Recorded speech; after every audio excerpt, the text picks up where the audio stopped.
حاجی صاحب کچھ پیسے مل جائیں گے، میری بیوی سخت بیمار ہے۔ شرفو نے ہاتھ جوڑ کر ان سے درخواست کی۔ وہ حاجی صاحب کا ڈرائیور تھا، کئی برسوں سے ان کے ہاں ملازم تھا، پیچھے کچی بستی کی جھگیوں میں رہتا تھا۔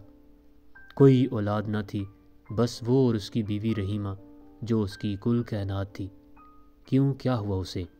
حاجی صاحب نے سوالیہ نظروں سے اسے دیکھا۔ پتہ نہیں صاحب، سرکاری اسپتال میں دکھایا ہے، ڈاکٹر کہتا ہے آپریشن ہوگا۔ اس کے چہرے پر تشویش کے سائے تھے۔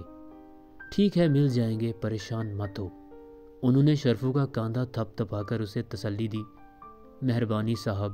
زمین پر بیٹھے شرفو نے اپنا رومال سمیٹا، ہاتھ جوڑے اور الٹے قدموں چلتا ہوا کمرے سے باہر نکل گیا۔ کئی دن گزر گئے، رحیمہ کی طبیعت سنبھل نہیں رہی تھی۔ شرفو جیسے تیسے اس کی دوا کرتا، مگر حاجی صاحب سے دوبارہ بولنے کی ہمت نہیں تھی۔ شاید حاجی صاحب بھول گئے ہیں، وہ رحیمہ کے پوچھنے پر اسے کہتا اور پھر انتظار کی گھڑیاں گننے لگتا۔ آج حاجی صاحب حج پر روانہ ہو رہے تھے۔ وہ ہر سال حج پر جاتے تھے۔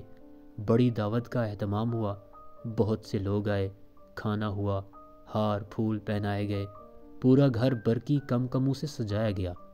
ہر طرف خوشیاں تھیں، مسکراہٹیں تھیں، لیکن شرفو اندر ہی اندر گھل رہا تھا۔ اسے ڈر تھا کہ حاجی صاحب چلے گئے تو بہت دن بعد لوٹیں گے۔ اس نے تہیہ کر لیا کہ آج ان سے دوبارہ پیسے مانگے گا۔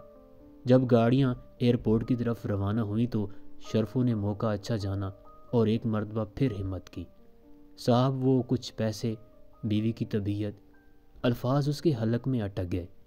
ہاں ہاں، یاد ہے مجھے، ابھی دیکھو دعوت وغیرہ میں کافی پیسے خرچ ہو گئے ہیں، حج کے اخراجات الگ ہیں، آ کر دوں گا۔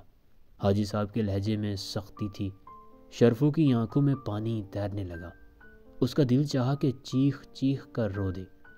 اس سے پہلے کہ اس کے آنسو چھلک جاتے، اس نے ہونٹ بھینچتے ضبط کیا اور جلدی جلدی رومال سے اپنی آنکھیں صاف کر لیں۔ لوگوں نے حاجی صاحب کو گلے لگا کر الوداع کہا۔